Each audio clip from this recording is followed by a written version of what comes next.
¿Qué tal? ¿Cómo le va? Soy Edgar Valero y me da mucho gusto saludarlo desde la cancha del Estadio Azteca. En esta banda izquierda fue donde Luis Roberto Alves Sague se convirtió auténticamente en uno de los mejores extremos izquierdos en la historia del fútbol mexicano. Se dice que es una posición literalmente en extinción en el mundo del fútbol, pero el hijo del lobo solitario se las ingenió para convertirse no solamente en el mejor en esa banda, sino aparte en el máximo goleador en la historia del Club América. Soy Edgar Valero y le agradezco que me acompañe en este programa especial originado en la capital de la República Mexicana sobre el hijo del lobo solitario, uno de los más brillantes futbolistas en la historia del Club América y del fútbol nacional, Luis Roberto Alves Sague. Sague metió más goles que su papá, que Enrique Borja, que fue 3 veces campeón de goleo, que Norberto Outes, que quien quieras, que Carlos Hermosillo, que Villic. O sea, los centros delanteros que ha tenido en la América son increíbles, son muy poderosos, y ninguno se le acercó. Imagínate lo que era. Yo, platicando con él recuerda mucho esa temporada que sale campeón de goleo Hermosillo, creo que con 38, Villic se queda con 30 y tantos, él tenía 30 goles. Entonces, en cualquier otra temporada, él hubiera sido el campeón de goleo. Nada más que ese año específicamente la América hizo una cantidad de goles impresionantes. ¿Qué tenía Sague? Tenía un corazón, lo sigue teniendo, es un tipazo. Es una persona decente, bien educada, entregado a su profesión. Cuando jugó fútbol se entregó completamente a su profesión y lo demostró en el terreno de juego. En cada partido Saguiño se ganó el cariño de los aficionados americanistas y los no americanistas. Jugó con la selección mexicana y en cada partido sabía entregarlo todo. Es de los jugadores con más logros y con menos, a la mejor, aceptación general, pero siempre un jugador productivo, ¿eh? Ahora, yo creo que muy carismático, muy respetuoso de todo.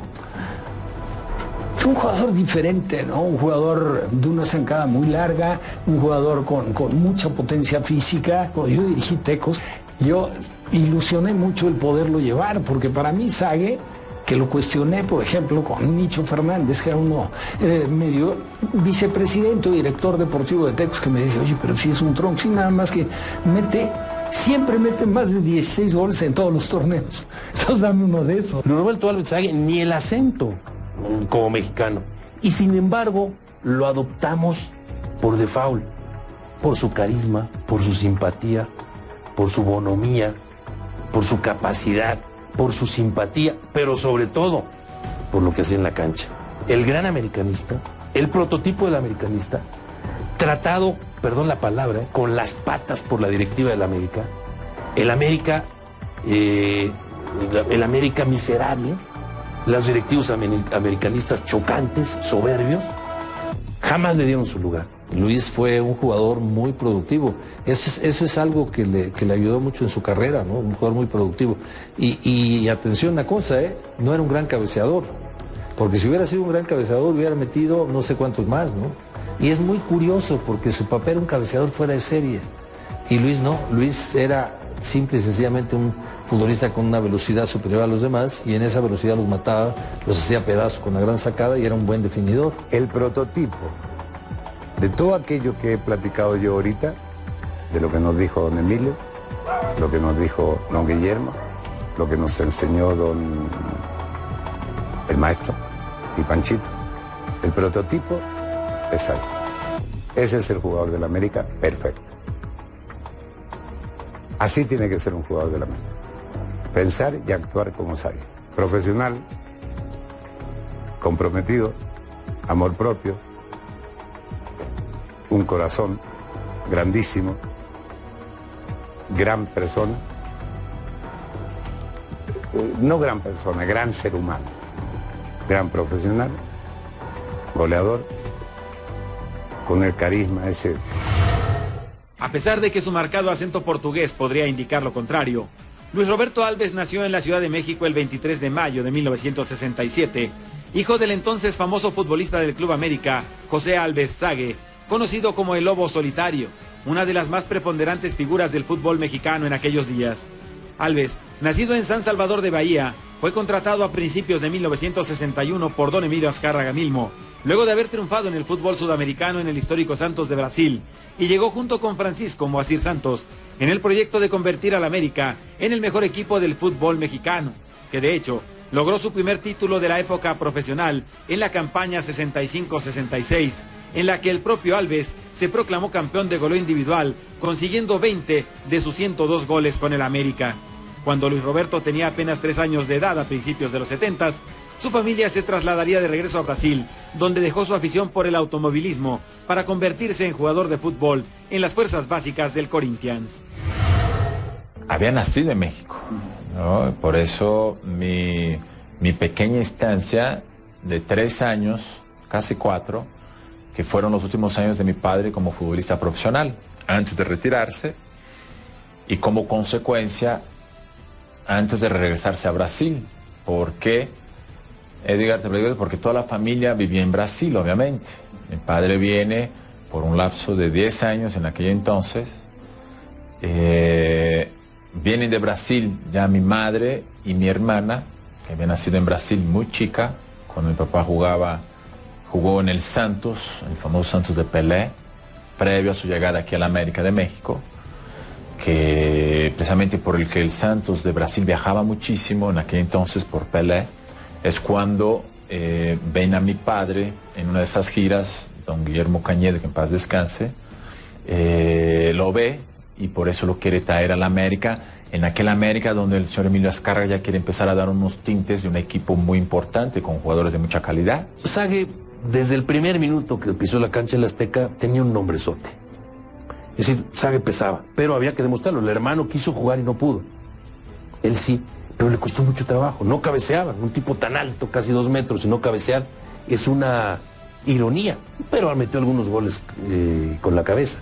Sague, por su nombre, pesaba. Pero él supo buscarse su lugar, y supo labrarse su lugar. Como mexicano, aunque venía de Brasil y aunque... Era un consentido de la gente. Porque además, pero con mucha humildad. La casualidad jugaría un papel muy importante en la vida de Saguiño, pues a pesar de que su padre mantenía una estrecha comunicación con Francisco Hernández, vicepresidente de la América y gran buscador de talentos de la institución, se sabía que Luis era jugador, pero no se tenía la real dimensión de sus capacidades, hasta que en una gira de los entonces Millonetas por Sudamérica, específicamente en Trinidad y Tobago, don Francisco tuvo la oportunidad de verlo jugar en el partido preliminar, donde actuaron los juveniles del Corinthians, tras lo que literalmente se enamoró de su gran velocidad y desempeño en la cancha. Saguiño nació en México, se fue con su papá cuando su papá terminó. Y yo me encontré a Sague ahí en Trinidad y Tobago. No era juvenil de Corinthians o de algún equipo. Corinthians, bueno, de este equipo. Entonces, imagínate el gusto que me da. ¿Cuándo crees que te vas a encontrar, no? A un muchacho. Saguiño había jugado el preliminar ahí. Entonces, oye, pues tú eres mexicano, ¿por qué no te vas a México? ¿Qué estás haciendo aquí? Yo creo que es muy difícil destacar en Brasil. Es más difícil destacar en Brasil que destacar en México. Entonces tomó atención y después Teodoro Cano no se quedó callado, les dijo a los del América. Y el América buscó a Saguiño en Corinthians y se lo trajo, era mexicano. Entonces, con lo que había aprendido en el fútbol él nació con el América y quiso al América. Y haber jugado en el fútbol de Brasil, aunque sea hasta juvenil, pues le sirvió muchísimo. ¿Había alguna comunicación del padre con Panchito Hernández? Porque se conocían. Se sabía del hijo mayor, de Zeca. Entonces al principio el que se pensó podría ser, era Zeca. Sin embargo, no era un tipo que llamara tanta la atención. Y efectivamente el América va de gira y termina siendo en Trinidad y Tobago, donde en el preliminar juega el equipo juvenil de Corinthians. Y ahí lo ve Panchito y dice, oye, qué rápido es este muchacho. Y le dicen, pues es el hijo de Sague. ¿Cómo que el hijo de Sague? Bueno, lo van a ver a Sudamérica ya específicamente, vienen los dos y se queda. Pero sí, por supuesto que influyó un poco la suerte, ese detalle que tanto tiene el deporte. Allá en Brasil, en el equipo del Corinthians, en el año de 1984, es cuando, después de una gira por Sudamérica y Centroamérica, dirigentes del equipo del América se enteran que el hijo del famoso lobo solitario de Sague, o los hijos, porque mi hermano en aquel entonces también jugaba, ya están prácticamente en el profesional, ya están dando sus primeros pasos como futbolistas profesionales. Y es cuando el América entonces decide traernos hacia México. Las virtudes futbolísticas que acompañaban al joven jugador quedaron a la vista desde sus primeros momentos con el América, a donde llegó a mediados de 1985, cuando el equipo era dirigido por Miguel Ángel el Zurdo López. Luis Roberto llegó a un equipo plagado de estrellas, que se había coronado bicampeón apenas un par de meses antes, al imponerse en la final de la campaña 84-85 a los Pumas, con un polémico arbitraje en el partido de desempate celebrado en Querétaro, y donde se acusó al árbitro Joaquín Urrea de ser el jugador número 12 del equipo de las Águilas. Sague llegó para alternar con jugadores como Carlos Hermosillo, Ricardo Peláez y Daniel Alberto el Ruso Brailovsky, que comandaban el ataque americanista. El técnico argentino decidió mandarlo a la cancha por vez primera el 1 de noviembre de 1985 ante la Universidad de Guadalajara, pero su primera anotación la lograría poco más de un mes después para darle la victoria al América 1-0 ante el Puebla en la fecha 11 del torneo entonces no oficial Pro de 85, que 22 años después le fue reconocido a las Águilas y que significó entonces un tricampeonato. La de Pumas, mucho más polémica, la famosa esa de Querétaro. La de Querétaro, el tercer ¿no? partido, Del tercer partido, ¿no? El arbitraje aquel polémico. El arbitraje polémico, que yo hasta entonces no tenía conocimiento. Todo eso empecé a empaparme, ¿no? A la medida que vivía y frecuentaba todos los días el club. Había gente que le hizo entender lo que representaba jugar en ese América, que lo hicieron sentir la necesidad de ganar. O sea, era un equipo liderado definitivamente por Alfredo Tena, con un Cristóbal Ortega que dentro de la cancha pesaba mucho, y una serie de compañeros que estaban jugando juntos desde las juveniles. Entonces llega Luis, se mete a ese equipo, lo mete en ese grupo, embona por su profesionalismo y se vuelve en el gran compadre de Carlos Hermosillo. En aquel entonces el entrenador del América era el Zurdo López.